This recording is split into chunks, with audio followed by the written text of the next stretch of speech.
Good morning, everyone. A warm welcome from Forum for Autism. I know it really is, I am really feeling a bit weird saying good morning because I'm so used to saying the good afternoon, everyone. So here we are on Saturday, a lovely, bright morning. And as always, we'll wait for some time so that most of these parents are successfully able to log in. Thank you for waiting, everyone.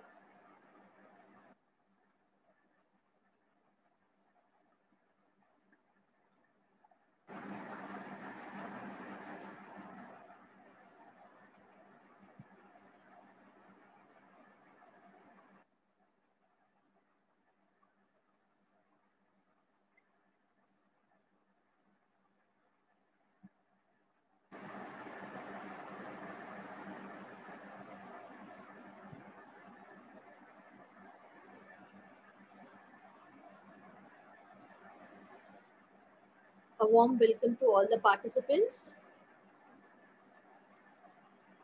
Good morning, a lovely, bright morning. And as always, walk through FFA, what FFA is, what work we do, and who we are. Many of you all by now might be knowing us as we have been having so many webinars for the past couple of months. But for the new parents, this is an introduction, or I can say a small window opening into our lives as to what we are and who we are. Forum for Autism is a parent support group. Forum for Autism was started some 2 decades back in 2002, and the main aim, or basically, Forum for Autism is a parent. When I say parent support group, it's we are parents of people with autism, adults, children with autism, and the main aim and goal of FFA or Forum for Autism was creating autism awareness, empowering the parents, advocating for the rights of people with autism, and providing financial assistance. Who are we? We are a vibrant parent body. We have a huge amount of members, and there are many of us who work towards making lives better for the caregivers as well as the person with autism. We have two libraries, one at Kulaba and Vashi, and all parents who want to avail the facilities of these books can please get in touch with Priyanka. We conduct parent training workshops, seminars, and talks. And keeping the current scenario, we are into this new normal that is being called is having webinars. So we haven't stopped our process of imparting and conducting workshops, but we are having these webinars. We have a huge database of parents and professionals all over India as of now because we are growing. We're really happy to say that we are gradually growing. We also provide sponsorship to unaffording families, those parents who find it difficult to provide therapies or school for their children, especially children with autism. Please get in touch with Priyanka to avail this facility. Every year we participate in the Mumbai Marathon. Mumbai Marathon is one of the prestigious runs of Mumbai, which happens every year in the month of January.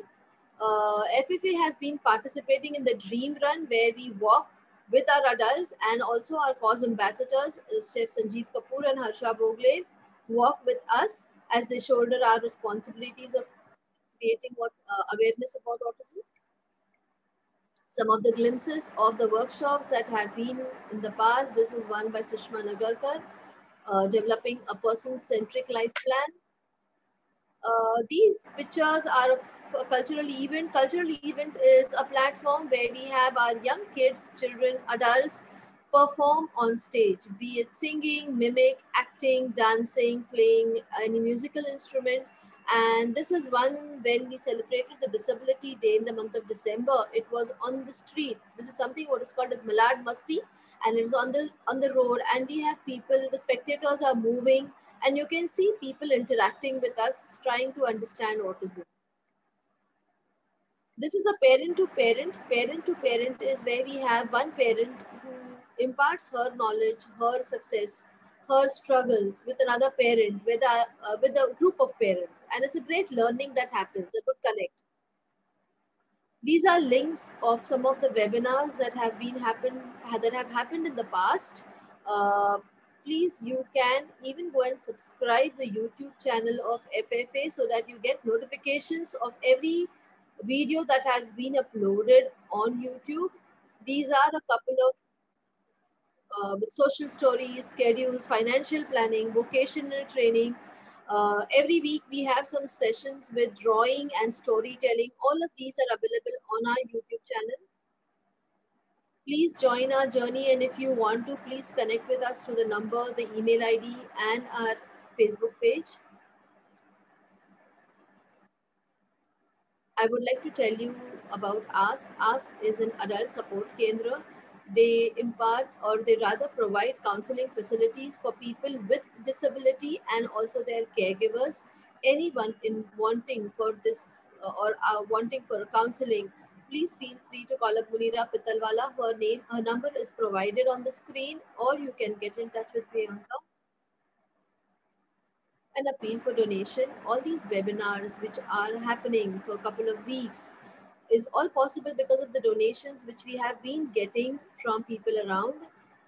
We would also want you to please appeal to people, your relatives, your friends, to donate for FFA. To donate, you have to log in, or you can donate on United Way Mumbai. All our donations are eligible for tax exemptions. Our upcoming webinar, which is on next Sunday, is Handling Puberty in Children and Adolescents with Autism by Dr. Avinash D'Souza. He is with the thought process, or he was the one who said that puberty starts in the brain. And this is going to be listening to him about how it really does and what impact it has on our adults. Saying that, let's start with today's 34th webinar, that is a journey into a residential home. And to do that, I would like to call Chitra Iyer, our trustee, a friend. Chitra, can I have you on screen, please? Hi, Chitra. Good morning. Hi. Hi, Darshana. Good Yeah, morning. so good morning. Over to you, Chitra. Yeah, thank you so much, Darshana. And as part of a series of meeting up, chatting, and understanding in a lot of detail about their story on why we wanted to set up a residential institution, and we gradually trying to reach out to as many such uh, well-established places in India. And this is when one of the names most prominent that came up is clearly Camphill. Friends of Camphill is whom we've been listening to about for a very long time, and this gave us the opportunity to reach out to Francis. Francis, can I please welcome you? Could you please turn on your video? Yeah. Hi. Welcome to the webinar. Yeah. Can you also unmute yourself? Yes, that's great. Yeah. Thank you. So, yeah, for everyone who's coming to listen to us on an early Saturday morning, sorry if it's a working day and we've not been able to manage our timing around it. But still, thank you to everyone who's come in. We will be also this recording will be also available for everyone who missed this as it is live. But thank you, Francis, for giving us your time, which is most precious. And I quickly do. I hope I do justice to introducing you. Everyone, Ms.Francis Aradhya is a qualified curative educator and social therapist. Um, she set up Friends of Camphill India 22 years ago. She and her husband. For those who don't know, Camphill as a movement is an initiative for social change. Camphill communities are known across the world, and these are residential communities and schools that provide support for education, employment, and daily lives of adults and children with developmental disabilities. There are 100 Camphill communities in more than 20 countries across Europe, North America, South Africa, and Asia. So about Francis, from whatever little interaction I've had with her, she's a very, very warm person, and obviously comes with a wealth of experience that we are hoping to capture in the next 2 hours. Uh, what drove her and her husband to come back from 10 years of spending time in Holland as part of the Camphill movement, where they learned everything about Camphill. Then they met there. They had their babies there. They came back with a 1 year and a 3-year-old baby to set up Camphill in India. Why is it that they did this? What is it that touched them so much about this 80-year-old culture? And what makes her so committed? Why does she say that this is part of her destiny? Is what we would like to hear today. And I think this is going to be really, really interesting and very insightful for us. Francis, thank you again. And I'd like to ask you to please begin with your sharing. Yeah. Thank you. Thank you very much. Yes.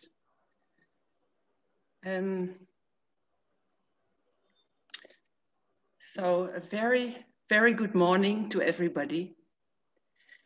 It is for me the first time, of course, to speak to a computer and not directly to a group of people. So I feel a little bit tense, but that's all right, I suppose.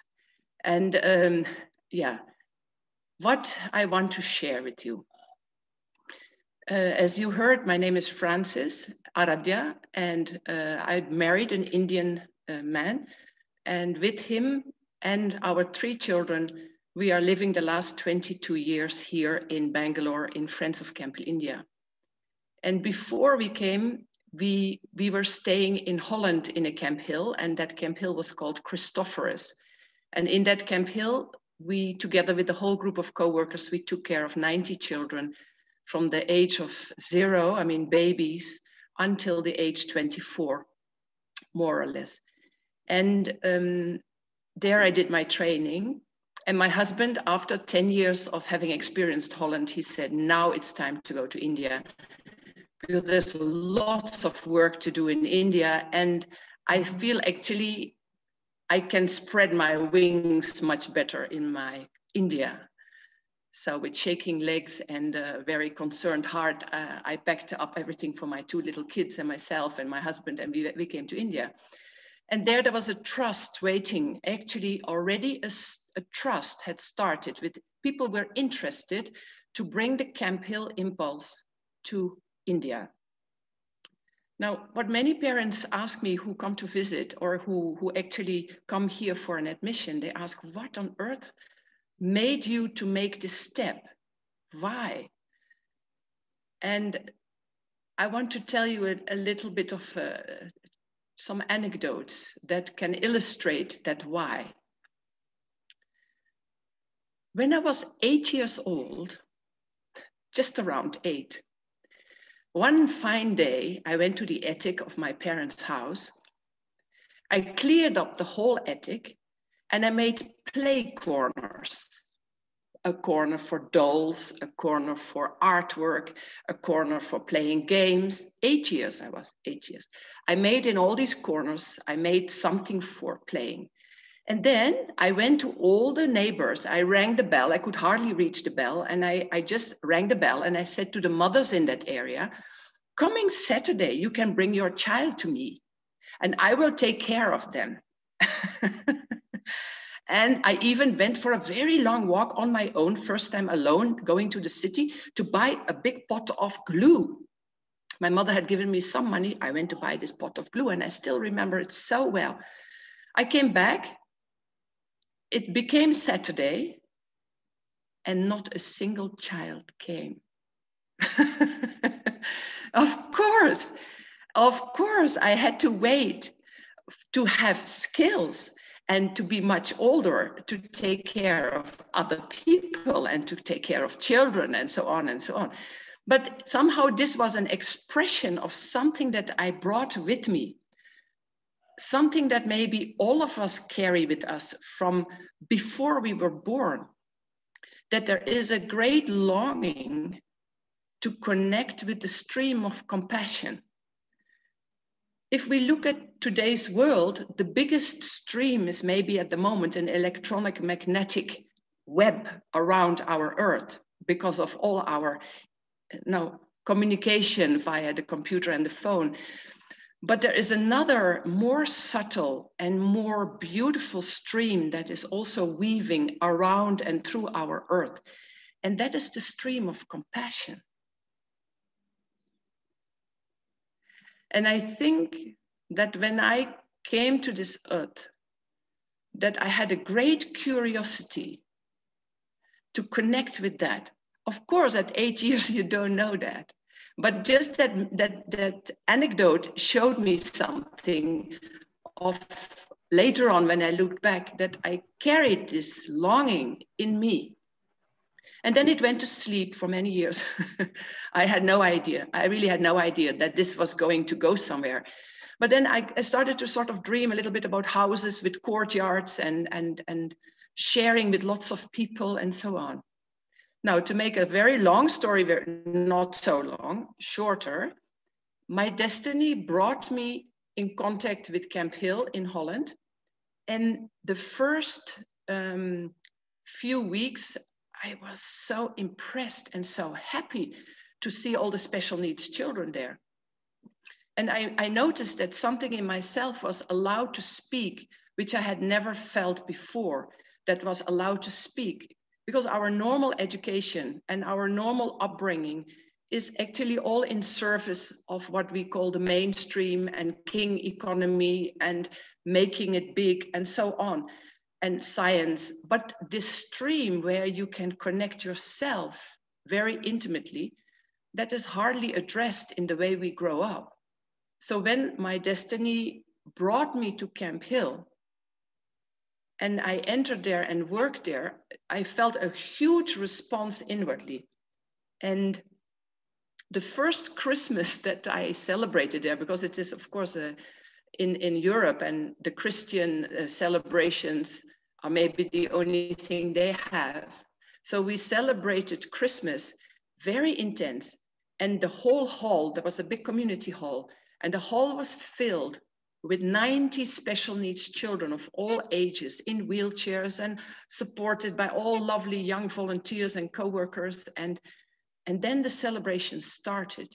And the whole group of more than, I think, 150 people sang together, celebrated together. And something came descending down into that hall, which was so powerful. And afterwards, we went to the houses to have a special meal. And I had to hide in the bathroom first because I couldn't stop crying. I was just crying and crying and crying, that something touched me so deeply. And I think that was a very important experience to say, in this field of life, with special needs people, there is a culture possible where you can learn a tremendous amount of things about human behavior and how that you can help others and how to be a curative educator and so on. And it is also like you yourself as a person can give yourself entirely into your profession. There is no gap needed between yourself, who you are as a person, and what your work is all about. And I think that was for me something of a very important discovery. In that community, I just want to tell you a story because today we are celebrating All Souls Day. I don't know if any of you celebrate that.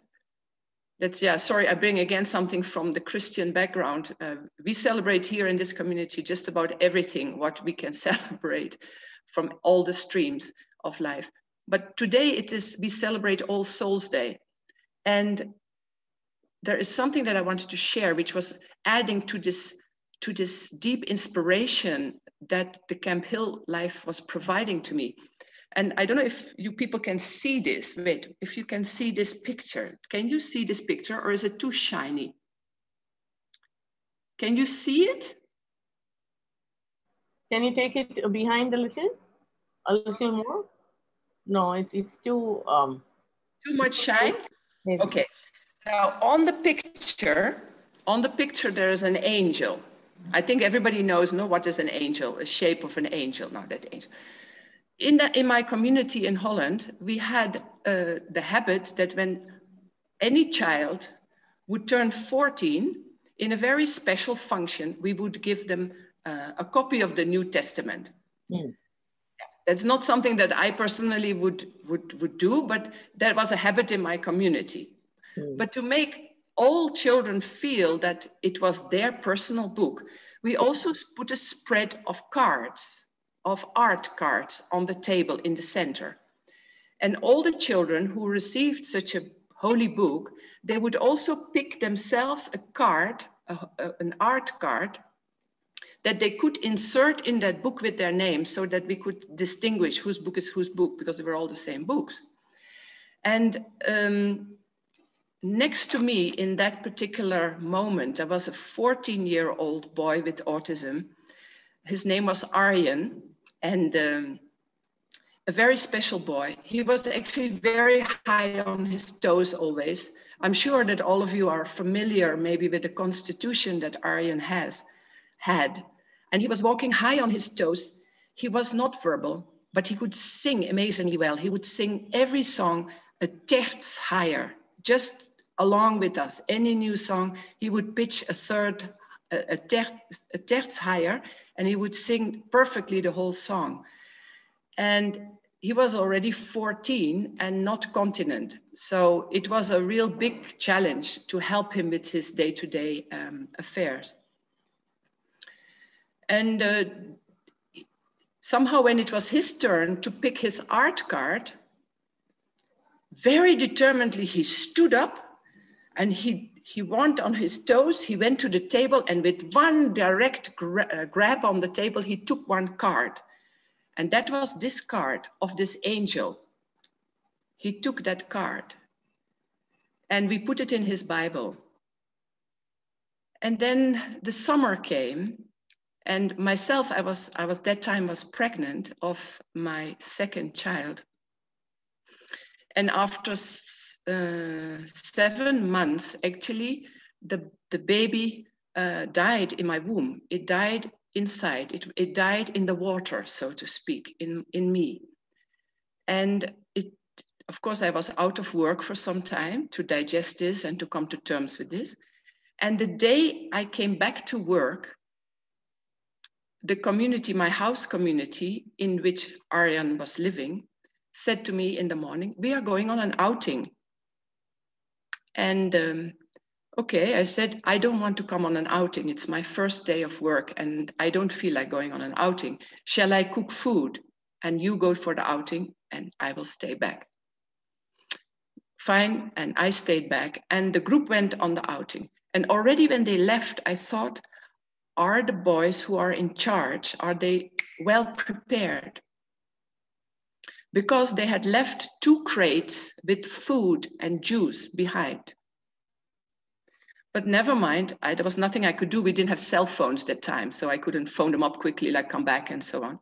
So they went for this outing and it became late. They didn't come back.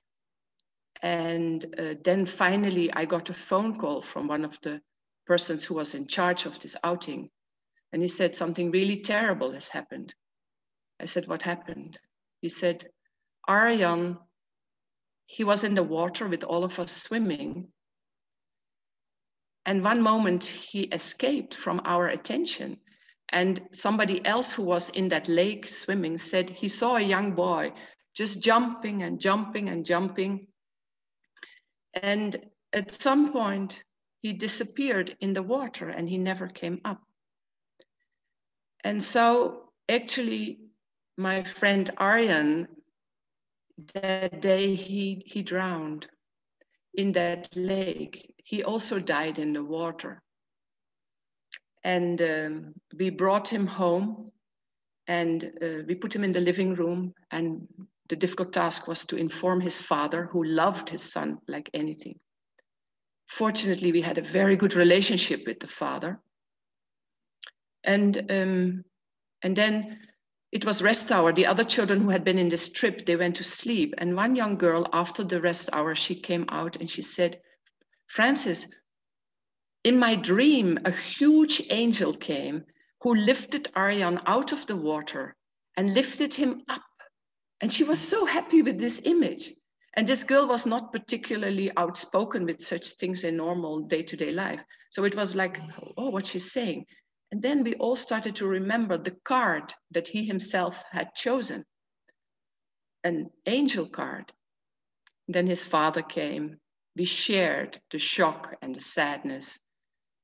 And then time went on.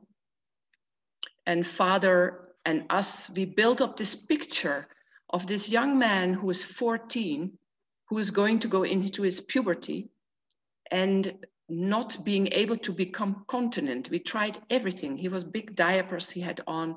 He was not able to move into any work area. And somehow he lived so beautifully 14 years. And that on his 14th year, he moved on. And his father was amazing. He said to us, it was good like this. It was really good like this. This boy of mine, he had 14 beautiful years in Camphill. But if he had lived further, yes, now we have to miss him, but if he had lived further, it would have been so intensely difficult to guide him, to protect him, to help him, to assist him in his further life. He went. And even a little bit later, somebody gave me a calendar of the artist who had made that picture of an angel, of this angel. And I was flipping the big pages over and over, and suddenly I see that picture in big. I have seen it only on a card. And suddenly I see the same picture big. And there is a title underneath that picture. And the title is in German, because it was a German painter. It says Todesengel. And that means the angel of death. Yeah. And when his father received from us this complete story, and his boy, who was not intellectual at all, he was the one, I saw him, I still see him getting up from that chair, and he just took that card, angel, and I'm going. It was a very special experience. And also because myself, a friend of mine came to say bye to Aryan, because we have in Camphill the habit that we are then sharing 3 days and 3 nights with the person or the child or the adult who passed on, that we are sharing the space and pray continuously day and night with candles and incense and telling the story and being with the relatives and the parents and the neighbors and everybody. And my friend came to that function and she embraced me. And then she said, see, Aryan and your baby, they went together through the water. And this was a very, very special experience for me in Camphill.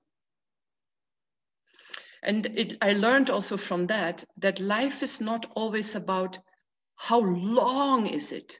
Nay, it's about how good is it. How good is the life? Your life can be so good for 14 years.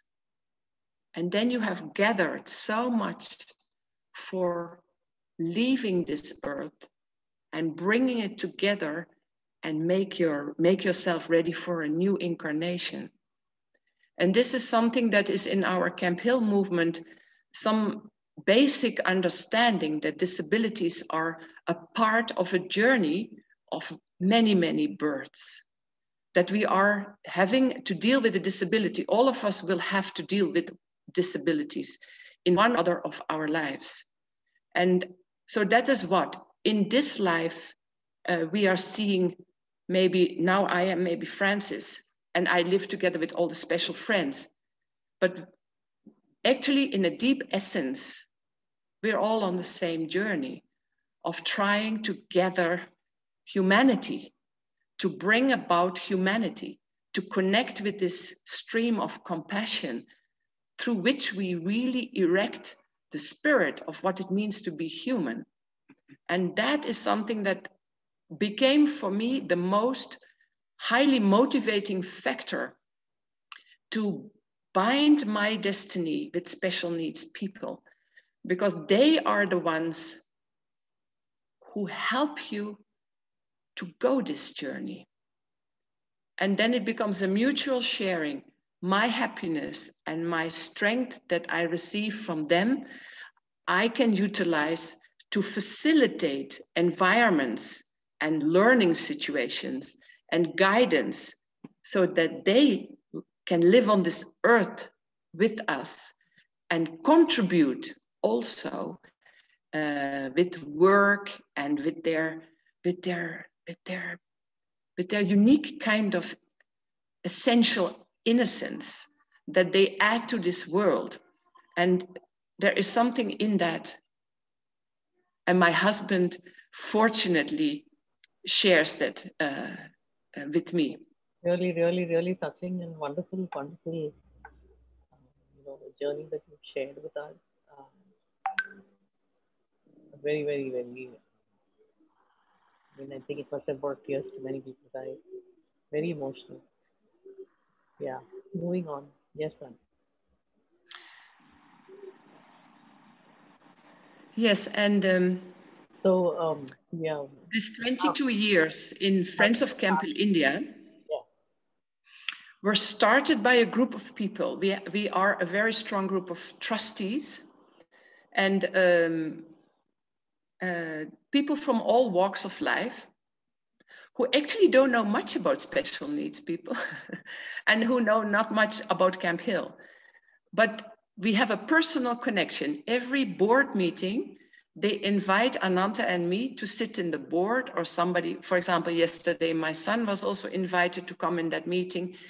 And the decisions about Camphill, how we do things, how we keep ourselves legally safe, financially safe, what expansion, what renovation, what innovation, recruitment, fundraising, all these things are being discussed between the board of trustees and Ananta, myself, and then sometimes other co-workers from my community. If they are responsible for a certain area, they will also be invited. This has been a very good formula for 22 years. But we are working towards something that, that sounds actually maybe strange to you, or strange. Like, you parents have started these webinars with that, because of that, this universal question, what after us? That is an amazing question that is shared by every parent of a special needs child all over the world, everywhere. Now, Ananta and me actually have also this question, what after us?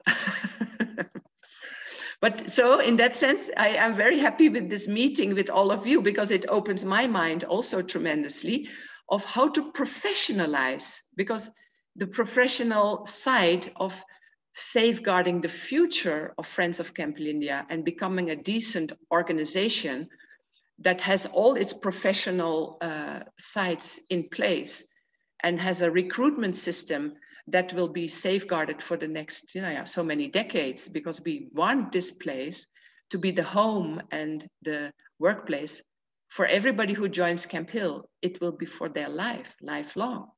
And that needs to be safeguarded with a professional stream in it. So the admin of our organization needs to be set up, and we are very hard working on the recruitment of, but who help us with the, with the admin and with the progress into the future.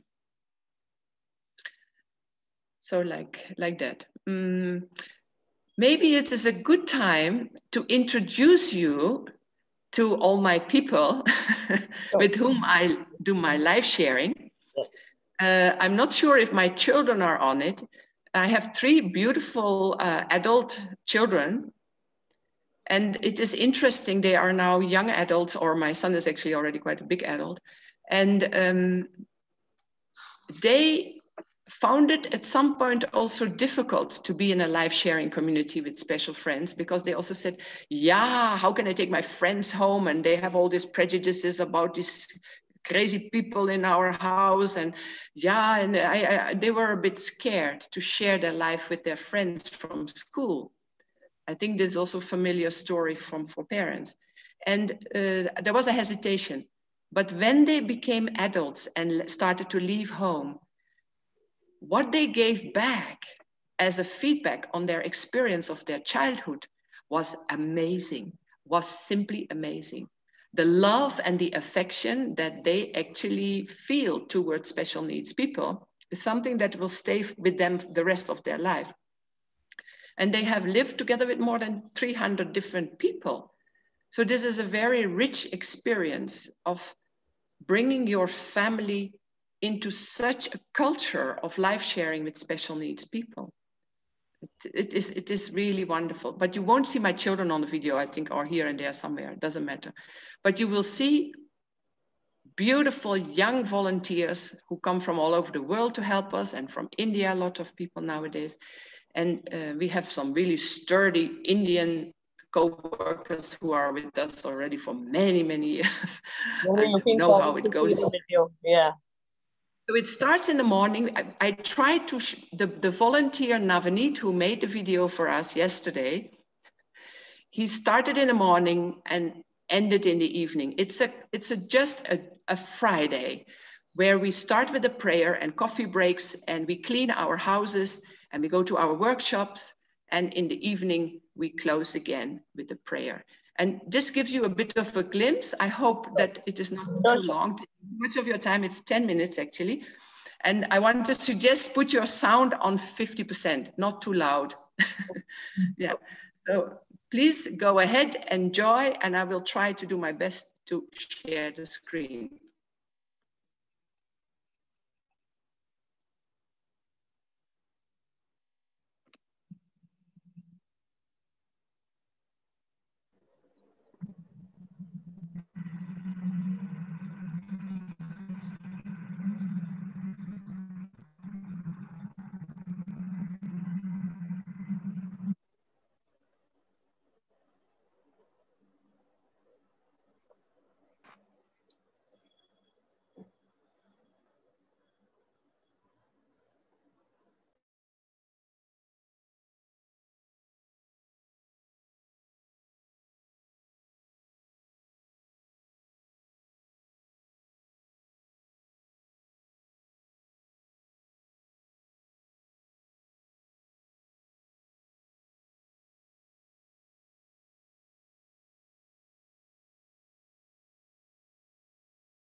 Actually, Francis, there's no sound at all, you know.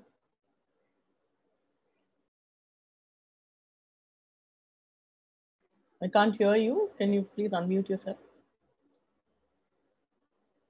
We can see the images, but cannot hear anything. I believe Chitra, she will also need to share the sound.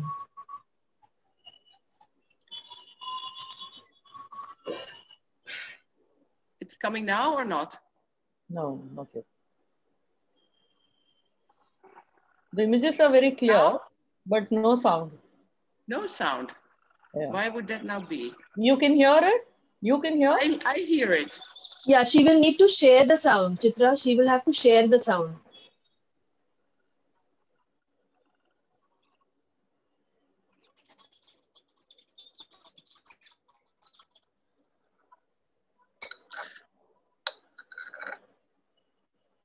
And how do I do that?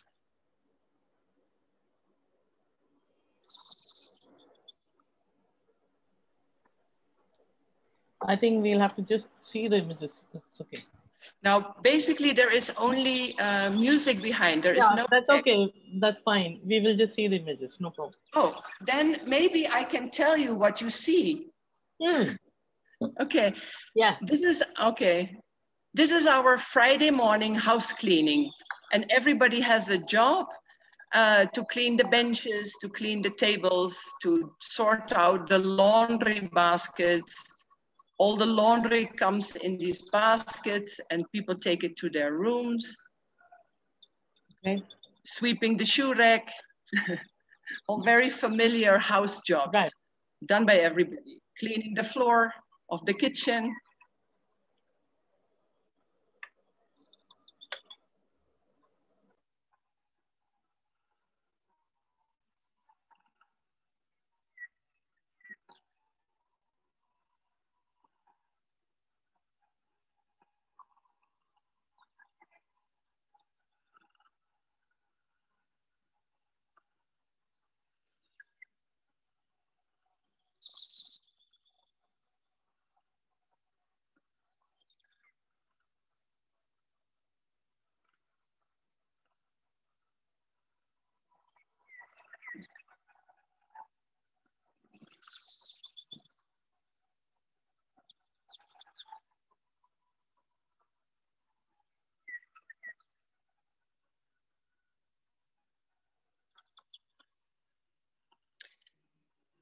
After the house cleaning is done, then everybody gathers outside. Between the two houses, we have two big houses. And one house is called Antaranga, and the other one is called Sandvana. And in the middle, there is our workshop building where we have our workshops. And on the road in front, oh, these are biscuits from the bakery. And here we sit in the garden for our coffee break. People are a bit surprised that there's filming happening. Satish, his name. We also have 4 cows. And that is important for the milk, but also especially for the compost making. We make a lot of compost, so the cow dung is very important for us. It's a substance that brings happiness. We have our gardeners call that cow dung, working with cow dung as a happiness therapy. The people in our community who work in the garden, they love it to work with the cow dung. This man, Kanaf especially, he makes him incredibly happy.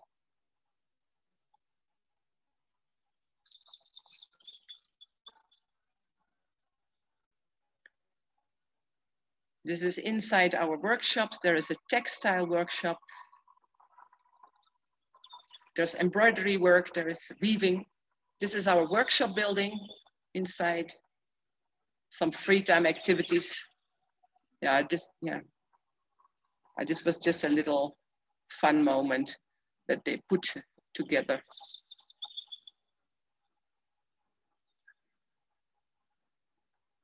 Shirley, the lady you saw in the back with the gray hair, she is with us from the beginning. She's already 24 years actually with us because we had a day center before the residential community started. So Shirley and us, we have like 24 years of relationship. This is Shirley on the right who sings. She's a really accomplished Camphiller. And this lady is Rachel. She is such an example for everybody because she is, but she has such a self-motivating capacity. She is at ease, at peace with life. That is incredible. We have a candle making unit. This is somehow always an activity that seems to work well. Making candles, you can sell it. And in the back you saw bioenzymes. We make bioenzymes for cleaning because our community is also focusing on ecology. So we're trying to produce cleaning material that is eco-friendly. And this is a paper recycle unit where people make paper, beautiful paper. And then we make books and cards. This was a preparation for a festival, a Whitsun festival, what we celebrated together. we visited the culture of 5 different countries in one day and ate the food of 5 different countries. This was morning breakfast, Brazilian breakfast. And then we had coffee break from Holland. Yeah, you see me doing funny here as a Dutch, in a traditional Dutch dress. We had coffee break.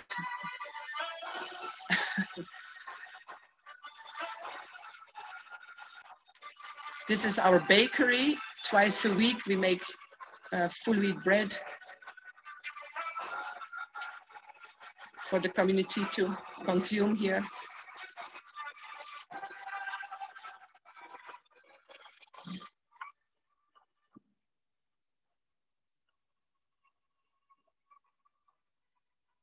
This was the day when we celebrated Ganesha festival.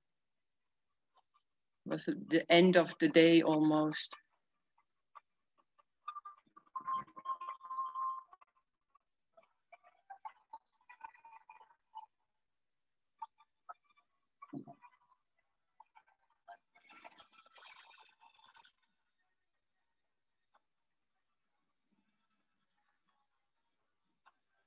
When we had our 21st birthday in March, we had planned a big festival of 3 days, and we were expecting lots of people to come and join us for the festival.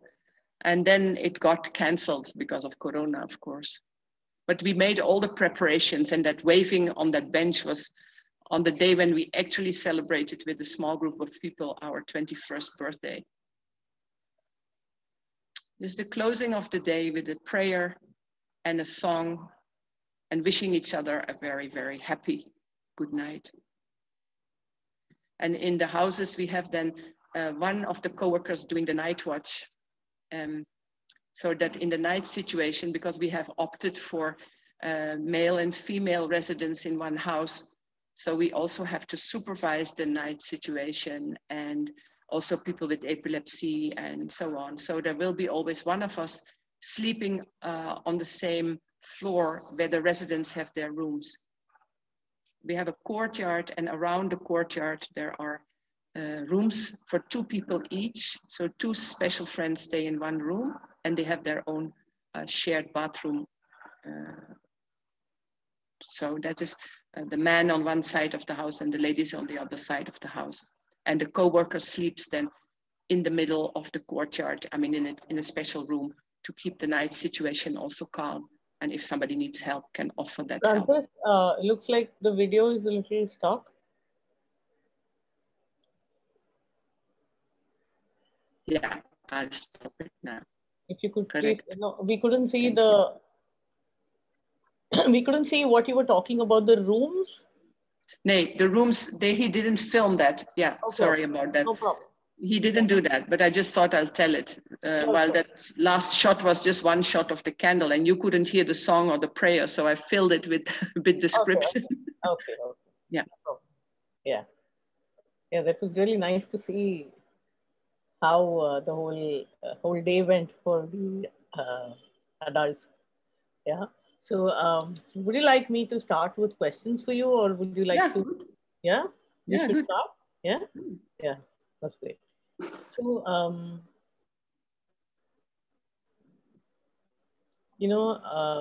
you already shared with us how you came about setting it up, and why you came back, and what drove you and your hubby to set it up.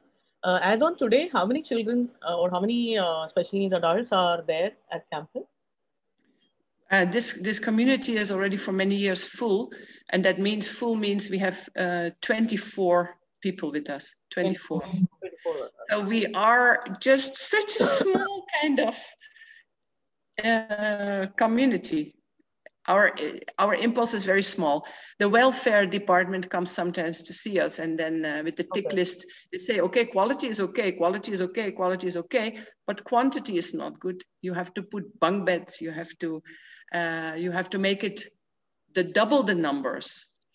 But there we feel we are not able to handle that, because we are just about managing what we have with, like we are doing almost one-on-one, or because we also have to do all the care for the place, the care for the animals, the care for the garden, the care for the buildings, and the admin, and just name it all, and shopping and repair work. And our team is, does a lot of work. And then we feel we cannot do justice to the needs of more than 24 people in this campus. And these are all mixed disabilities? Mixed, yeah.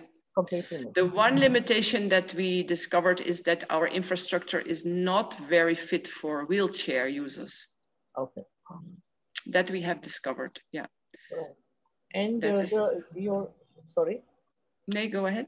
The team that is helping you, all your teachers, your staff, all of them live on the site, and this is the opposite IIT Bangalore, right? In terms of location. We are actually all the way down Banagata Road. We are almost next to the national park. Right. So we're 20 kilometers out of town, more or less, although you cannot experience that anymore. Town starts here at the back garden. But somehow we are really at the outskirts, more or less. Yeah. Okay. And all the co-workers and volunteers, they are living on the campus. Okay, so they have, you have space for the 24 adults plus for your entire staff, which is how many people? Yeah, it fluctuates a bit. Volunteers. There is one lady who actually lives in the village here nearby, and she is the cook. She comes as a cook. Okay. And the other people live here. So we have actually really big houses.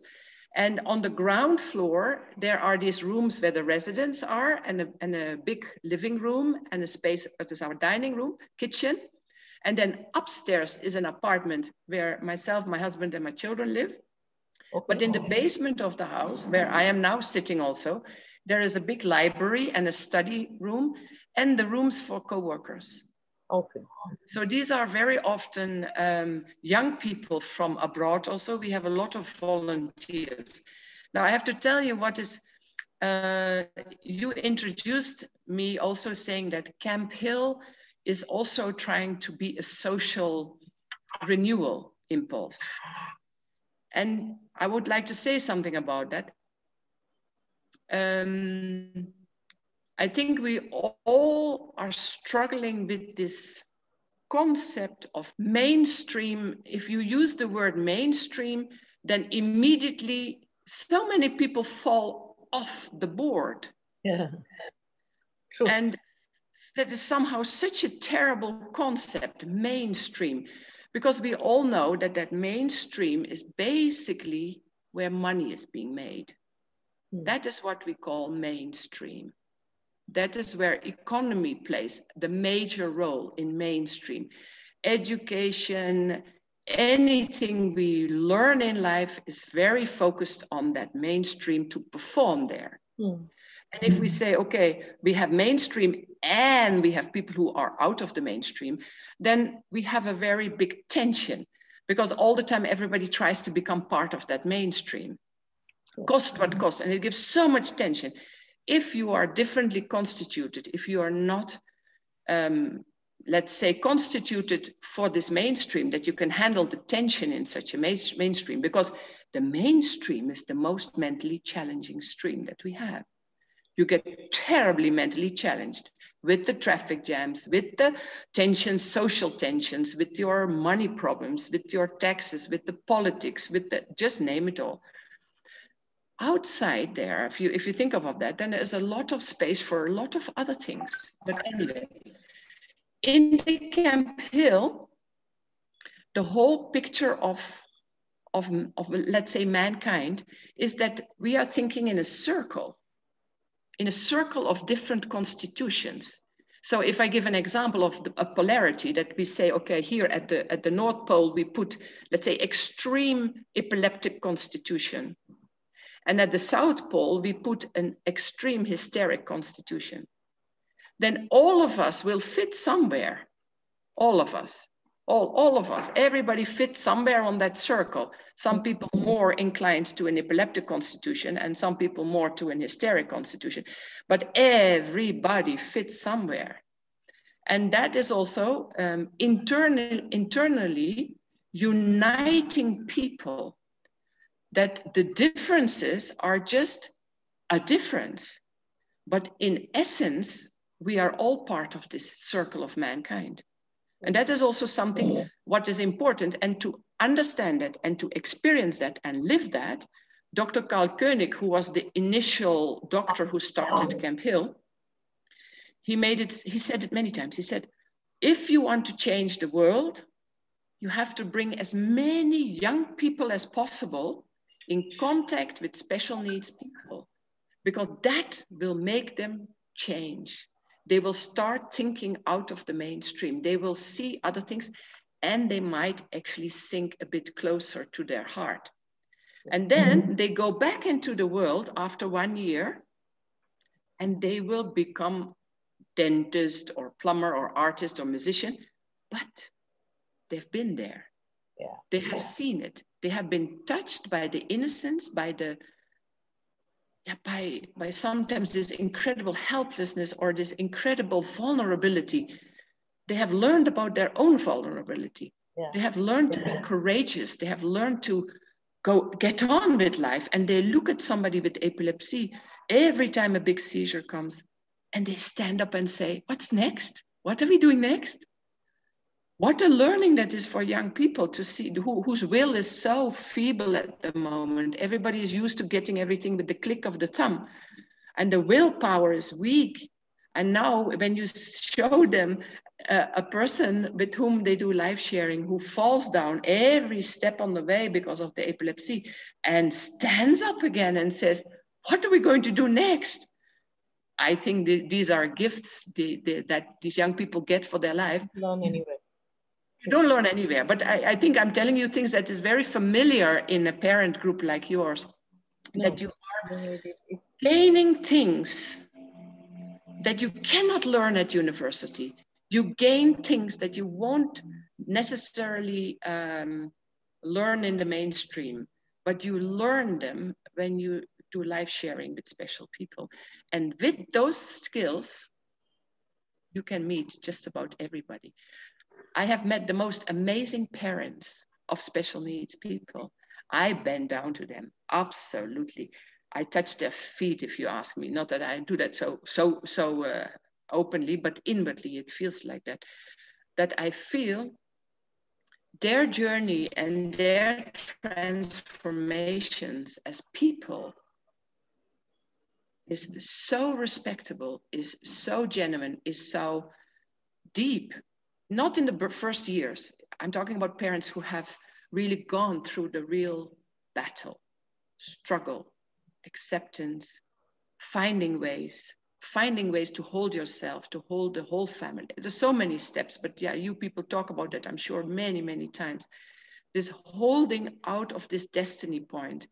The ones who hold it out, they are the most compassionate, loving, wonderful people that I have met.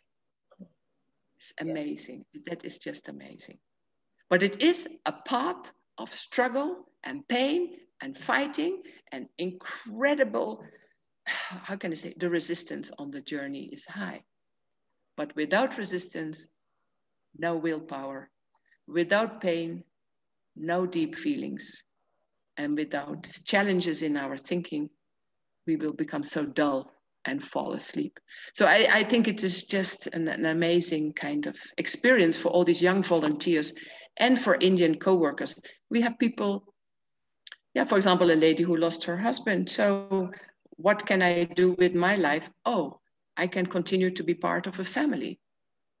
And then I learn to care for others as if it is my own family.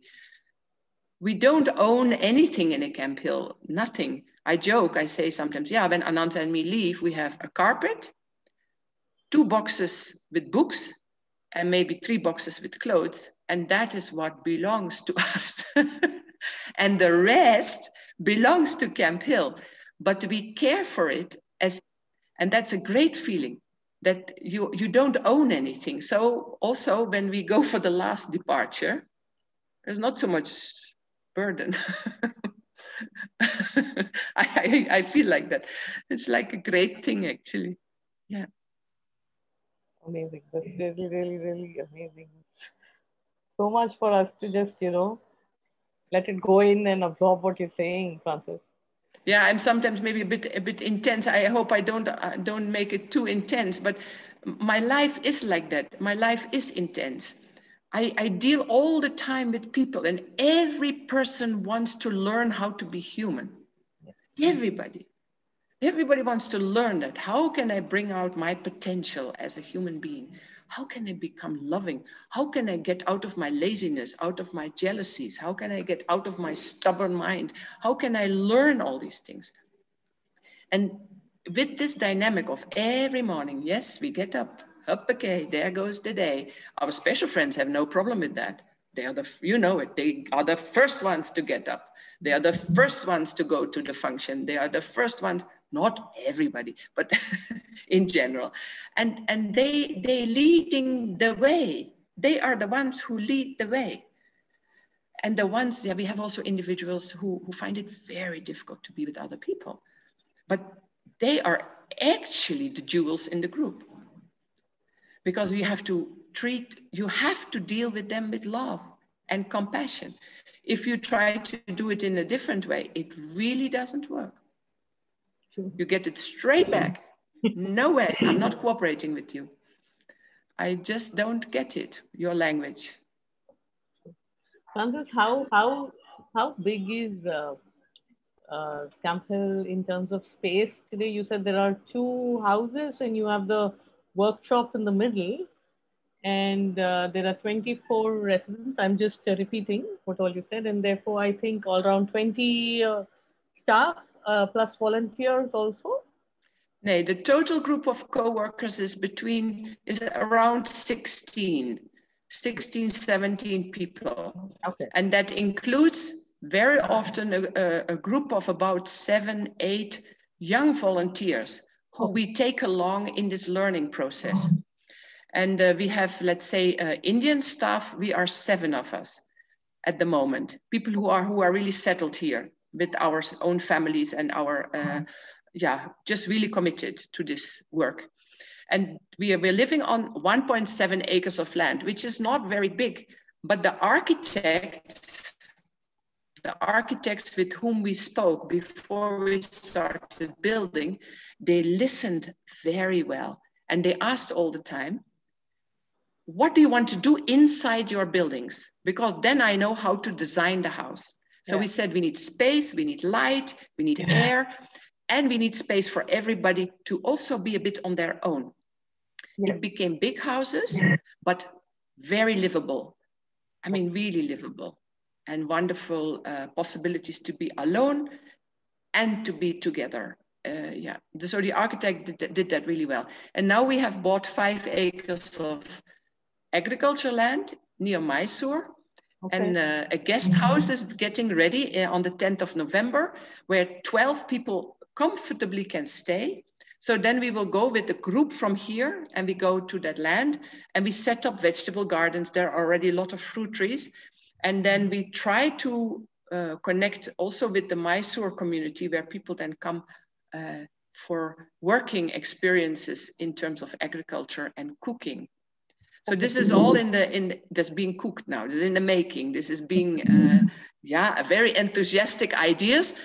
But we have also the same concern as all of you. How do you motivate other people to see this possibility of making your life so rich? Right. So rich. It is such a rich life. It is incredible. It's tough, but it is rich. I think that is my main aim now for the next decade, that I want to work in that field of this motivational, making people to see what you give to yourself actually when you we do this life sharing and learn how to care. So there are two different sets of questions that are pouring in this this fashion for you. One is about, how do you take in children? How does the parent reach out to you for admissions? And when they do, what are all the norms that you're looking at? is there an age criteria? Is there a kind of disability criteria? Now that you're setting up Mysore, what is your plan there? What will happen to Bangalore? And also, when you're taking in volunteers, how do they sign up? How can we also encourage people that, there is a facility like this where you can go learn how to be more human? So, can you please answer both these sets of questions? And also, sorry, if you could build in people want to know what are your fees, how much do you charge, and how do you take in? Like, is there like a vacancy or a waiting list? How do you go about all of this? We are always keeping very quiet. Why? Because so many years we have been full and we have never had that real power to expand and to open up for more people. Now this whole Mysore project is going in snail pace forward. we are all like preparing and preparing and preparing, waiting for the right connections between people who say, yes, I'm going to commit there. Right. As a co-worker. Okay. The need for residential facilities is enormously high. We have a huge file in our office of families who have approached us, and we had to tell them we have no space. We have no space because full is full. And so we said to them also, if you want to make a journey with us into an unknown future, you can give your application and you come in the file. And once we are going and ready with inviting new applicants, then we will take the liberty not to take first comes first, but we will look at the candidates who fit with the existing group. Right. Because the plan is that a group of about 10 younger Camphillers who have been trained now with us to be Camphillers, that means who have learned a certain degree of responsibility and work life and skills and so on, they will go and live there first. Okay. And that creates space here in Banagata. And eventually we think that this Banagata is in an ashram, actually. We are part of an ashram. And one part of the ashram is an old age home. Right. There's nothing to do with us, basically. They are just our neighbors. But we thought eventually these two houses could maybe also become an old age home for special needs people. So that the elder people amongst us who cannot participate in a very active working life anymore, that we create a culture around them of more nursing has to be done, and more specific diet cooking has to be done, and more maybe therapies have to be developed for them, a more peaceful life for an aging special friend. So that is a bit the dream, that Banagata will be that. Okay. And the young working community will be in Mysore. And yeah, and that we then also at times bring the whole group together, and that, for example, if the young people prepare a big drama, that they will come here and perform that. Yeah, I have there are endless possibilities. Yeah. But it depends purely on who are the co-workers who want to do this. Who are the people who say, I want to do this. I want to be part of such a life-sharing community. If somebody asks me, I want to start a Camphill, tell me how to do it. Then the first question that I ask is, are you going to be in it yourself? Are you going to give up your home, your house, your family life? You're going to be there? And if they say no, then I said, I have nothing to tell you. If they say yes, then I said, yes, I have lots to tell you. Because it is like that. You can do beautiful residential facilities for special friends. Wonderful. What we saw from Mary Barwa, my goodness, amazing, amazing. Now, that is something. Mary is also She's also there? Yes. Oh, wonderful. Now, I was so impressed. If Corona is over, I want to come and visit and see. But the thing is, it is not exactly Camphill. Because it is about, yeah, maybe you can find people in other organizations who have exactly a Camphill, how I would describe a Camphill way of life. They simply don't call it Camphill. That's just a different title for it, but they have But what I'm looking for is that people say, hey, it is also a matter of destiny. In my biography, I see that 80-year-old child. And I see later on this dream of having a big house with a courtyard. And then how via connections and letters and books that I by chance picked up, I came to Camphill, and a husband who fits that picture. See, who also found Camphill actually before me. Right. Can you imagine an Indian man? That's a different story altogether. He would also be a wonderful sharer. And so then you see that Camphill is about recognizing each other for something of a journey, a spiritual journey that you would like to undertake together, and serving our eco-crisis. That is an impulse that the young Camphillers bring very strongly. They say with our people, we can live a very low footprint, carbon footprint life. And we can also take care of water management. And we are not very high in our consumption pattern. Right. That all is replaced by creativity, by action, by living the life and working with the earth and so on. So yeah, this is a bit specific Camphill idea. Now you have to help me to get on track again. Yeah. Where should I go on? How can parents apply? People, oh yeah, correct. And what are the now, yeah, our fees are actually, see, nobody can pay for care. It's impossible. You cannot expect any money for care also, and you cannot pay for care. It's impossible. But we have economic needs. So simple, money is required.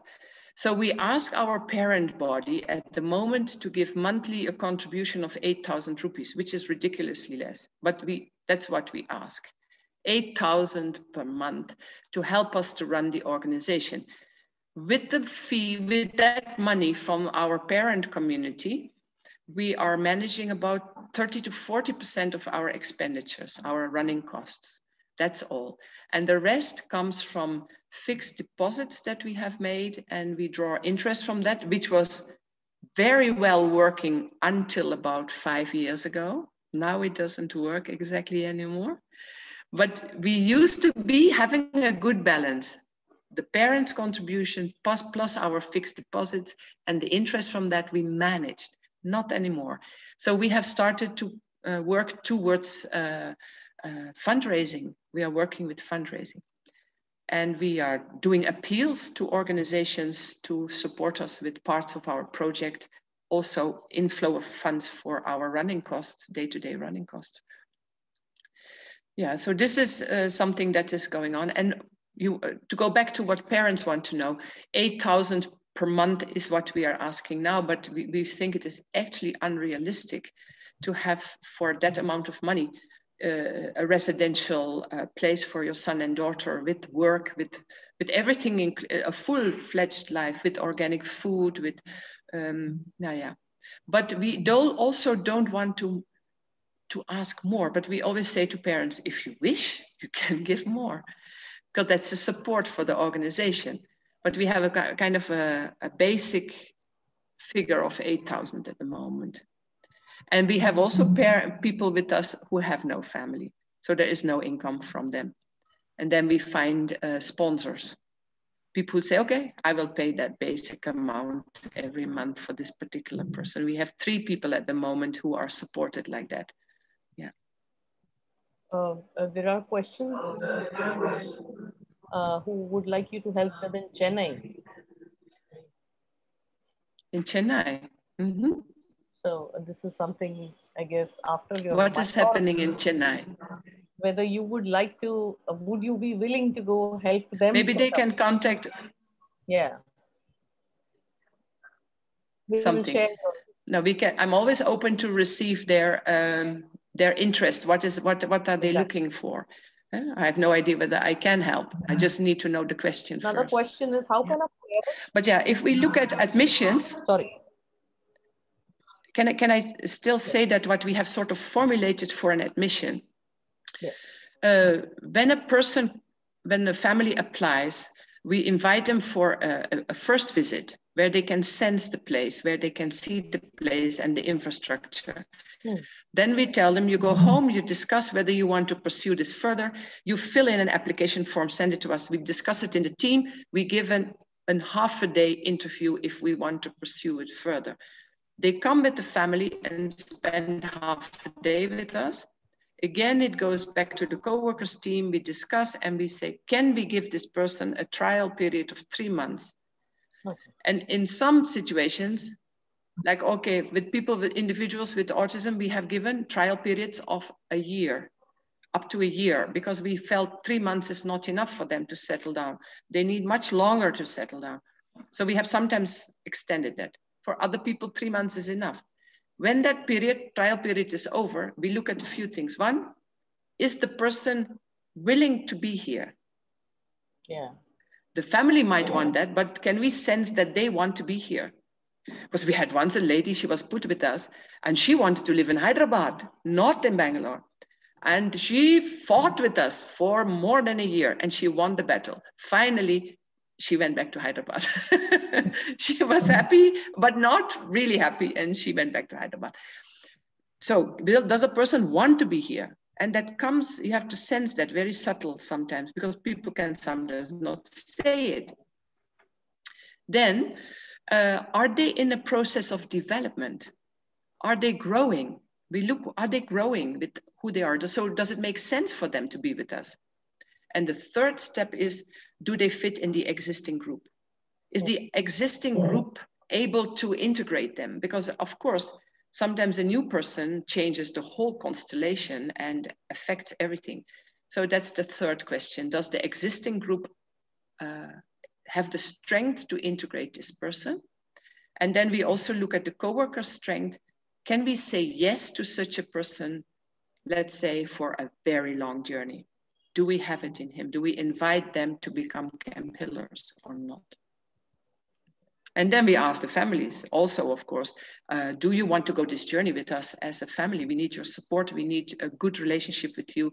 We need to make very big decisions. We have to always be able to communicate with you about medical issues, about choices, about clothes, about haircuts, about somehow that keeps coming back, this communication with the families. Yeah. Yes, absolutely, absolutely.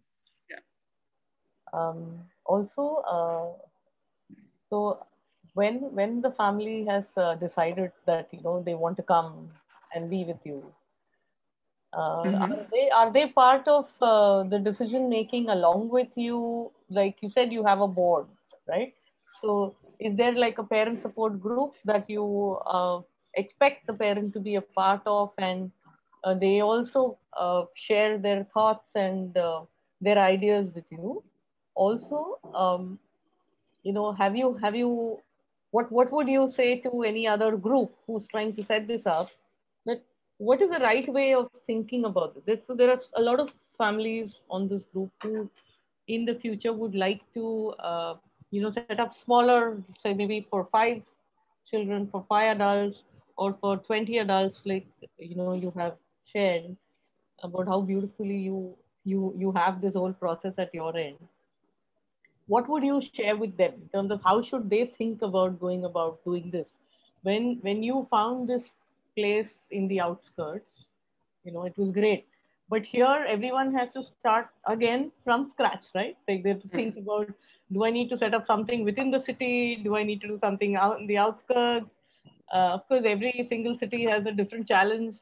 The way Bangalore has so much of traffic, the same way, everyone has their set of problems in terms of what happens internally, what is available in terms of resources, finances, whether you, I don't know, you did mention that the welfare committee or somebody perhaps comes and just checks on you.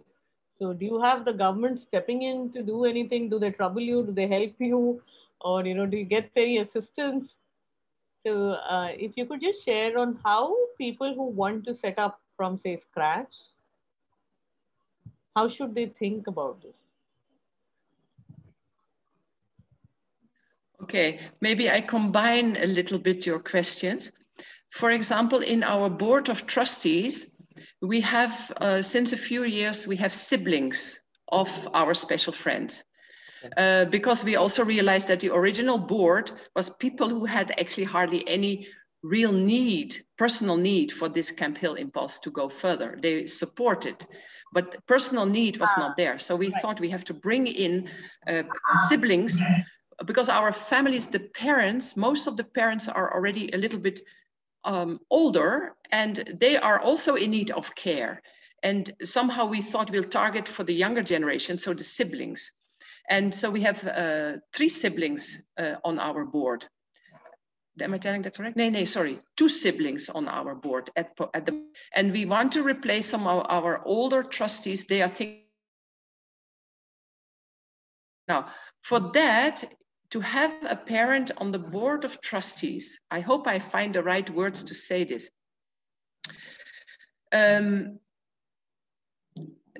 To be a trustee and to be decision maker for an organization, one has to already digested a lot of one's own personal pain, so that you can be really equally interested in everybody who is part of the organization.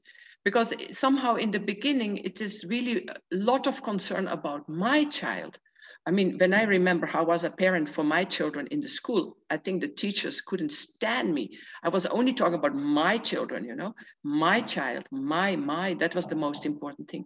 So for a parent to come on that board of trustees, we rather have people actually who have already really digested a lot of and accepted a lot of their own life challenges.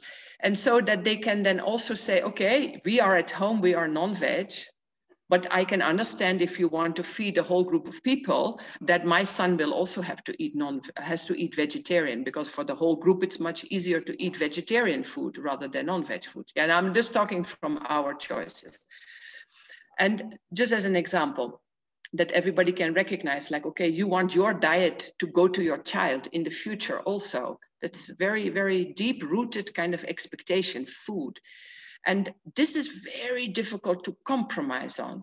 And if you have parents together deciding about how are we going to make the choices within our organization, what type of food are we going to have, what type of bathrooms, are we going to have male or female, are we going to have attached bathrooms, how many of us in the city, out of the city, what kind of activities, it will be a real challenge to stay away from one's personal expectations for one's own special daughter or son, no, isn't it? That is a very, very, very big growth of what, and say, okay, I see something bigger and like that.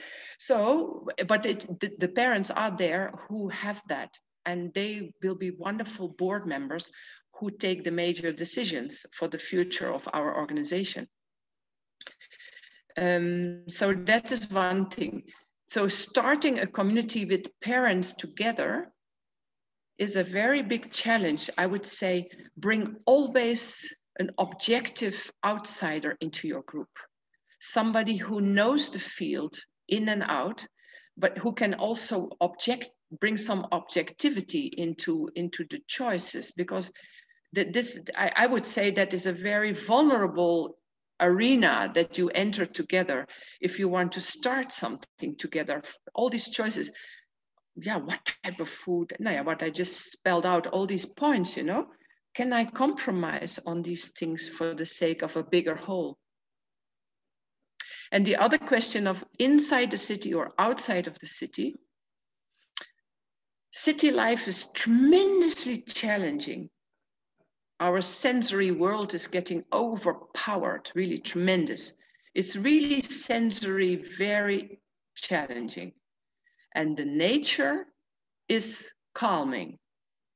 Nature is simply have that quality that it is calming down our sensory experiences.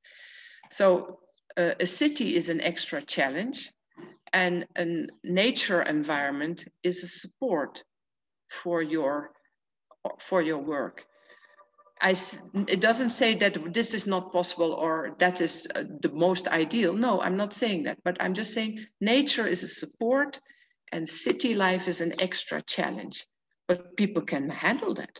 People do handle it, but it is a challenge. So we find it very benevolent to be surrounded by trees and to see them growing up with us, the trees and the plants and the animals are being born there. And our residents are getting so much joy out of just being in such an environment. And city life is in that sense, we all know it, not nourishing, it's draining. So this is, I don't know if that's an answer. Yeah. No, you answered it beautifully. Very, very good. Francis, you did mention about trying to get in a professional approach, and you did go there a little in terms of that, what's going to happen after us, and how is this whole idea of Camphill and what you have set up, how is it going to, how are the residents going to be taken care of, who is going to step in and take care? So it's more of like a succession planning, hopefully long down the line, but no, it's not going to be so long down the line because my husband just turned 70 and he is ready for a different journey. I mean, we both want to live our life until the end surrounded by special friends, that is clear. But to live in such a big house with so many people and so much noise at times and so much action and this, that is for him enough. He doesn't want that. So he wants to go to the Mysore project and maybe he will have a small place for him there for us, small place, where he is somebody who is extremely knowledgeable about food, nourishment and plants. So he wants to train young people to become organic cooks and also to cook dietary requirements for our field. And that is his dream. So, and my dream is still what I said, to inspire or maybe to listen whether I meet people who carry this impulse, wanting this for themselves, to do this live sharing in a Camphill setup. I'm doing nothing but trying to listen.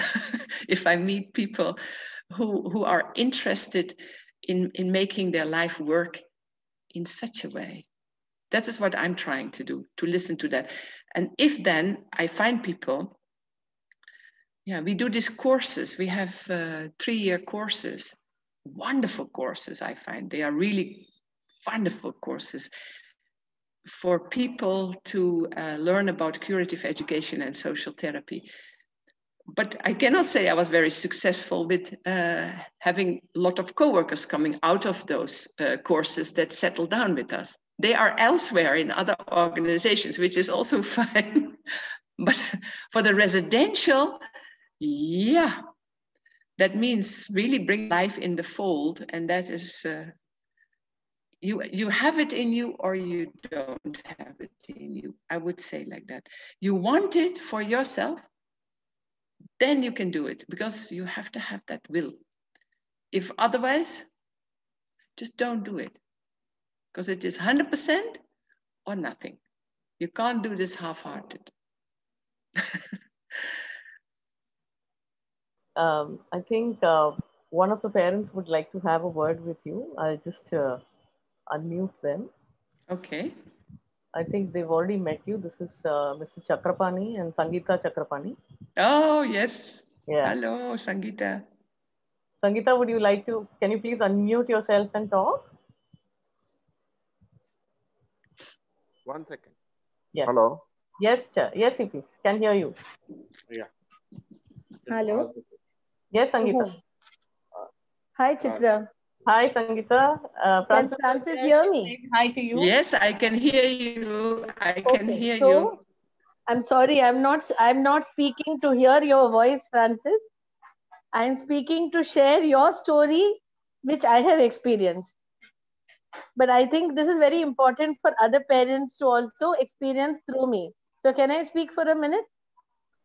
Yes, please, Sangeeta. Go ahead. Chitra, may I speak? Please, go ahead. So when I Please. visited Francis many years ago in Friends of Camphill, and she was horrified because my daughters were only 8 years old. And she said, we don't give admission to such small children. So I said, no, I'm not coming for admission because I want to run a group home and I'm starting my learning with you. So she called me over and she allowed me to be with her for 4 to 5 hours, which were the most powerful hours of my life, even till this day. So what happened is we walked around the residence and she took me through different areas of her residence for the friends and the people, the residents of Camphill. And one of the areas that we walked into was the kitchen. So there was a lady who was making the chapatis. And there was another girl, one of the residents, who was helping roll out the chapatis. Something, she was helping the cook. She said the main chapatis, Francis told me, the main chapatis are made by the cook. But everybody gets a chance to do chores, isn't it? So one of them was helping to make the chapatis. And we stood there for some time. And when we came out of the kitchen, that same girl, that same resident with the disability, just to make myself clear about who I'm talking about, who was helping to make the chapatis, even now her face is etched in my memory as if I saw her today morning. She was sitting outside the kitchen on a bench. So I just looked at her and Francis laughed. And she told me, you know what?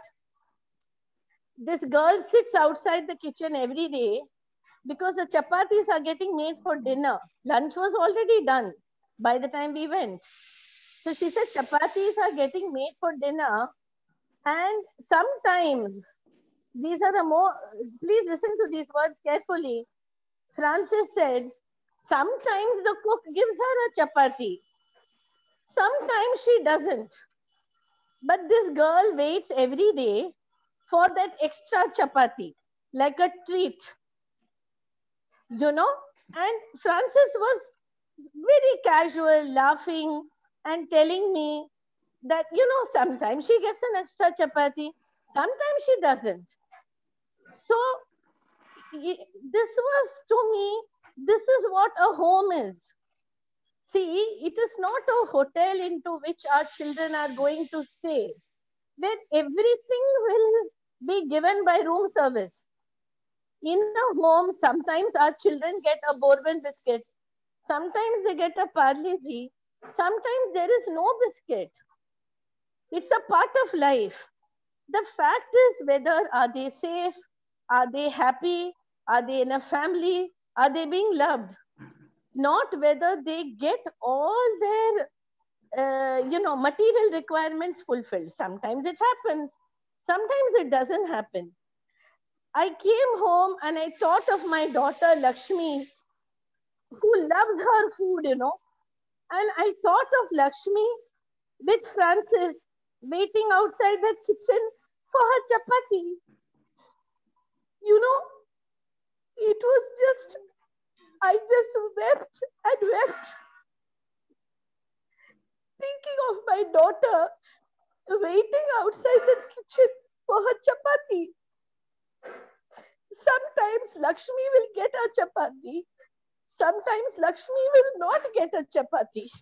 But it's okay. It's all right. You know, I learned such a powerful lesson from Francis that day. The sheer love with which she said, sometimes she gets a chapati, sometimes she doesn't. But that is life. You see, that is what is love.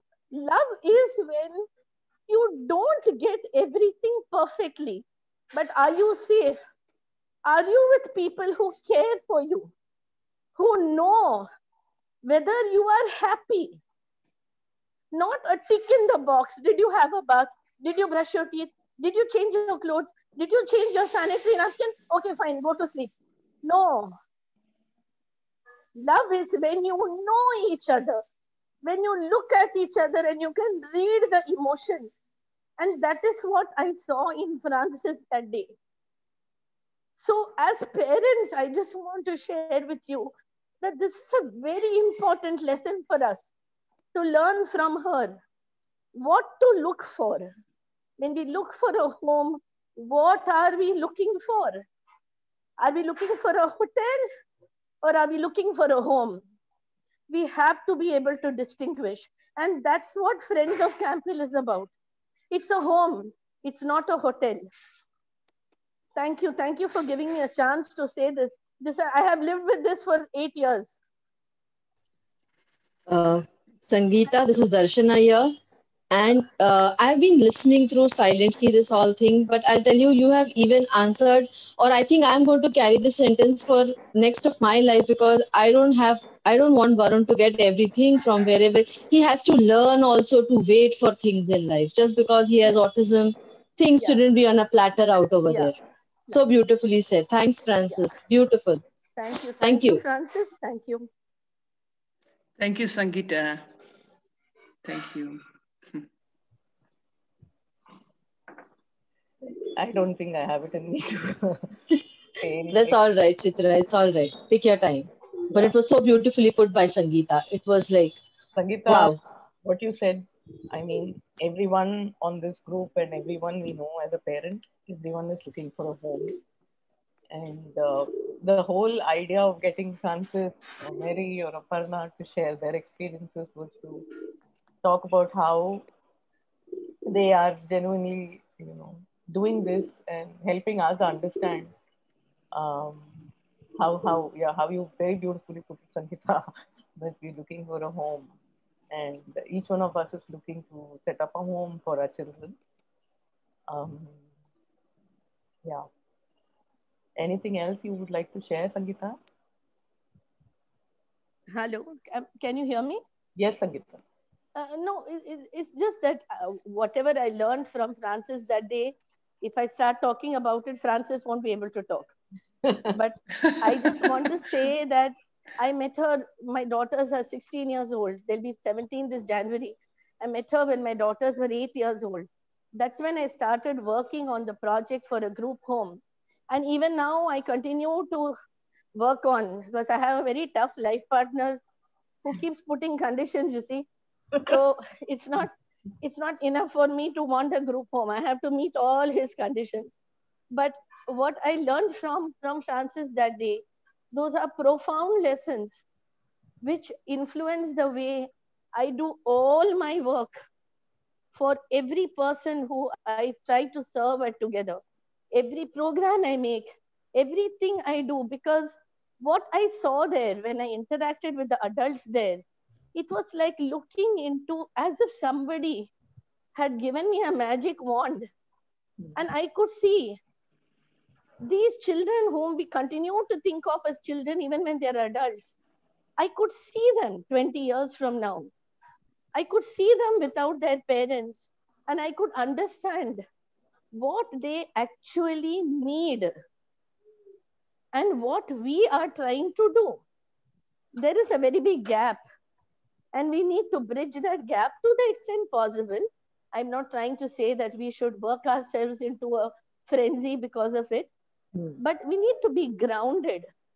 And the kind of life that Friends of Camphill is giving its residents is something which has to be seen. You have to sit there without, just observe, take in the sounds, take in the, you know, take in everything. As Francis says, there's a lot to be learned from just being silent, Yes, and listening. from just being quiet and seeing and observing. And even the birds at Camphill will have their stories to tell you. you know so there's a lot to just sit and listen and observe, and I'm sure they have also made their share of mistakes along the way, but I feel that they have a model which allows for introspection and for going forward. you know so that is also something which we need to bear in mind when we try to do our own work for our children. When we look around, we look for a group home, we look for a place where our children are going to stay, or we are trying to do something. There's a lot to be learned. There's a lot to be learned to see what our children really need when they grow up and they're adults and they're not children anymore. So, Yes, Sangeeta. thank you. Agreed. Very, very well articulated. Thank you so much for, really coming in and adding into this entire whole aspect about Francis and the whole culture of Camphill. Francis, I'm coming back to you. Would you like to continue with sharing anything more in terms of? Now, I was glad that Sangeeta mentioned that we also made a whole lot of mistakes. I'm so glad that she mentioned that as well, because actually this journey is really one of standing up and falling down and making mistakes and looking at them and trying to do better the next time. So nothing so much of collecting guilt, but inspiring one's will all the time to improve. That is something that I have learned in Camphill as well. And yeah, connecting to what she said, what do adults need? Now, yesterday, the day before yesterday, one of our residents, you saw him in the video, the one with the glasses, and was carrying a basket, and I said he loves cow dung. So we had his birthday, and there was an idea from one of our young coworkers to put his birthday cake on top of the newly made compost heap. So we had a birthday celebration around the compost heap, as if it was a huge chocolate cake, and then on top of his birthday cake. And then we always give the people a kind of address once a year on their birthday, where we say thank you for what they are doing for the community. And then I really thought, so many people give the energy from their body and their mind to do something in the work in terms of work. But how much of that is really beneficial for the earth and for the development of our planet and for people? And if I then look at our Kanaf, with his body energy, with his energy of his mind, he builds compost heaps. And that is nothing than nourishment for the plants, nourishment for the vegetables we eat. That is his contribution, and it makes him happy. And it is a very worthy contribution that you can say, okay, every compost heap that he makes is a golden seed in his basket that he takes along to complete his life journey. So in Camphill, everything, work is written with capital letters. Work gives you dignity to work in this world. Whatever small or big contribution you are able to make one. So we as social therapists, we have to facilitate that everybody can do a contribution. Everybody should be able to do one or more important contributions to community living. Then life is lived in a very satisfactory way. And that is what I shared with Sangeeta also. She came to see how her children can be as adults and do a contribution to the world.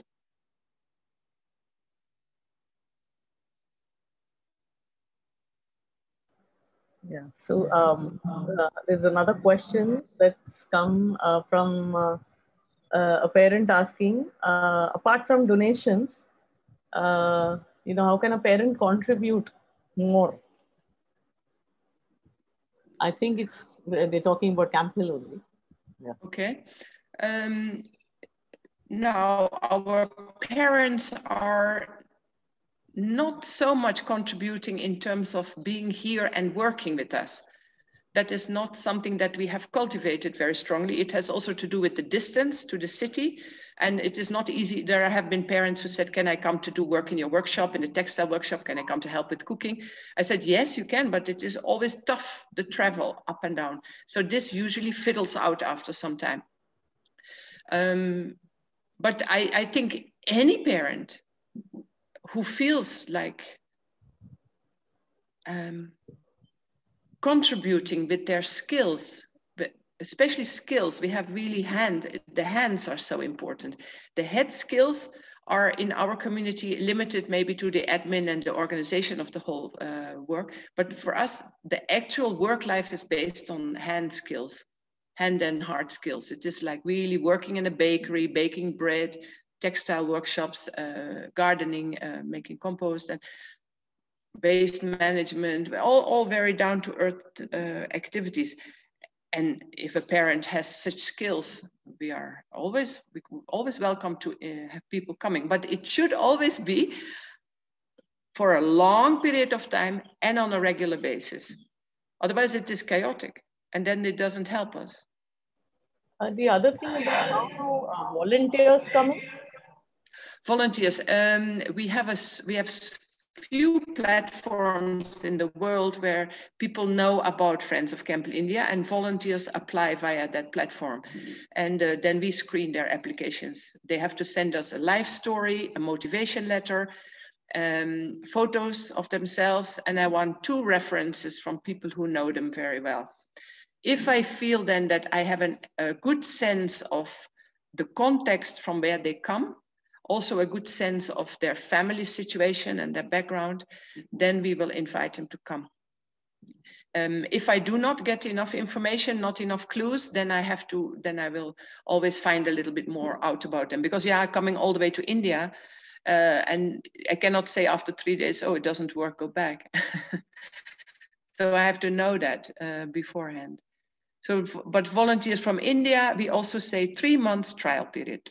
Everybody gets 3 months trial period where they are not getting jobs where they will be left alone with the residents, or I mean, you really have to observe your co-workers intensely. You have to get to know them in and out, because everything happens under one roof. And darkness is always, the nature of dark behavior is that it is always in the dark, it's hidden. We hide our dark side. So this is something that we always have to try to sense where co-workers have their vulnerability, where is their pain, where is their shadow, and where's my shadow? I mean, we all have to ask these questions. So that we have to develop as a sense organ next to an actual application, also sensing the person when they are starting to work with us. I mean, people doing night watches, people get this task only after quite some time, until we feel, yes, you can trust them to do a night watch. I never start with trust. What about parents, your advice to parents where they're starting to think about, looking out to place their children in a home? What would be your advice to them in terms of training themselves and the child? Yeah, we have a very simple, maybe philosophy about this. Children need to go to school, ideally speaking. Children need to be going to school, special needs, or any child has to go to school and has to, ideally speaking, live with the family. A young adult, ideally speaking, moves away from the family and gets into a new situation to get to learn to trust people who are not loving you to begin with.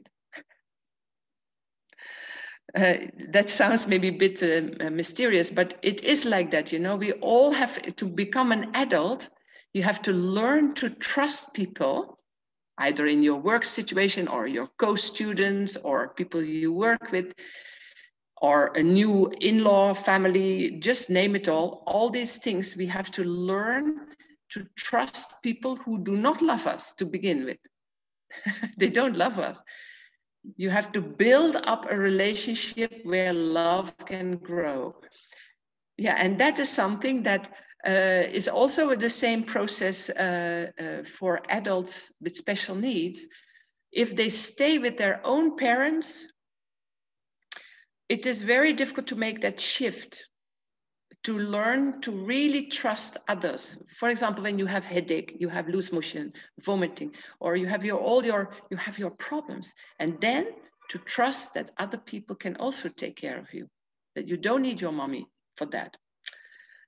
Now, that is all easy said and done. I mean, not done. That's easy said, but not done so easily. Because if I am a parent of a special needs child and I look around what is available in terms of these homes where I can, with full heart, trust that my son or daughter will be fine, then there is not so much available. So from that point of view, I would say the parents have to step in for these residential facilities, because they are not ready-made. They are not waiting for us, that you can just go for asking for an admission. They are just not available in the numbers that we are looking at. So the parents have to take initiative. But then I would say, if you start 2 houses, put your child in the house with the other house parents, for example, so that you give your child also an opportunity to grow in the trust with other people. So that, yeah, it's a very big step. It's a very, very big step, but it is freeing your child from always being a child into allowing the child to become an adult. Everybody wants to become an adult.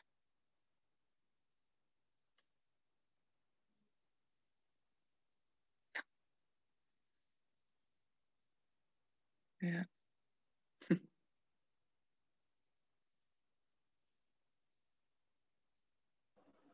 Again, I think immense pearls of wisdom that we have to really, I think we need to re-listen to this to actually understand what all you said, Francis, and apply it and internalize it.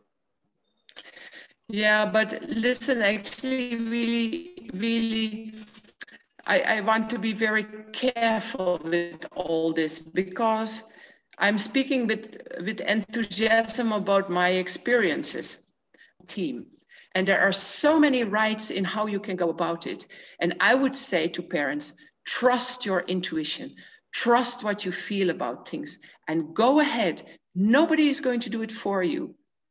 You will have to take action, because facilities are not created by the government. And if they are created by the government, then how do you build up a trust relationship there, that you know your child will be safe there, if you had no say in the matter, in how to form it, how to shape it? The trust aspect is so important. And if facilities are for many big numbers, then you have to really build up a strong relationship to such an organization that you, with all your trust, says, yes, here is my son or my daughter. So I would say, parents, like, go ahead and do it your way. Your way will be fine. It will be fine. With a few thoughts, challenges for yourself in your mind, for yourself and your son or daughter in mind, deep challenges, because ultimately, this life will be lived until the end. And we parents go before our children. That is just such a reality. And so we have to make them ready as early as possible for the sense that they need other people to complete their life. That fact is just lying there. And the earlier they learn to trust others, so already in their young adulthood, that they have like 2 journeys. I have a family at home, they love me, and I have another family where I am trying, where I have to do my level best, that people are going to love me. And hopefully these 2 journeys go parallel for many, many years. And then at the end, hopefully, there's a wonderful interview done with the trustee of a Camphill community in Copenhagen in America. And the interviewer asked this old man, your son is in Camphill, no? Yeah, my son is already 40 years in Camphill, he says. And then the interviewer asked him, is your son coming home sometimes? The father says, yes, he visits me. And then the father says, yeah, and Sunday afternoon, my son looks at his watch and then he says, Dad, it's time to go home now. And and then the interviewer asked the father, what do you feel about this, that he refers to Camphill as his home and it is no longer with you? And this wise trustee, he has become this kind of parent who became a trustee, who grew so much in those years. And he says then, I have tears over my cheeks when I hear my son saying he has a home where he can live until his end comes. And that young man is also an individual with autism. And you know what he learned to do? He learned to take care of the cows. Every morning he goes to the stable, he milks the cows, and he brings them to the meadow, and he is fully with a group of people in charge of the stable in that community. Beautiful, and it is his home. And actually, both these people that I refer to now, both of them have already passed on. Father first, and the son also. Yeah. I think he lived altogether more than 45 years in Camphill, this man. Yeah. Yeah, amazing, no? That is absolutely amazing. Amazing, really. Yeah, and I think even Mary, very recently, she was sharing about how her son, you know, he has a smile on his face when he's walking into Ananda. And she says, you know, I can figure it out. What I feel, only I feel. I also picked on that when I heard the talk.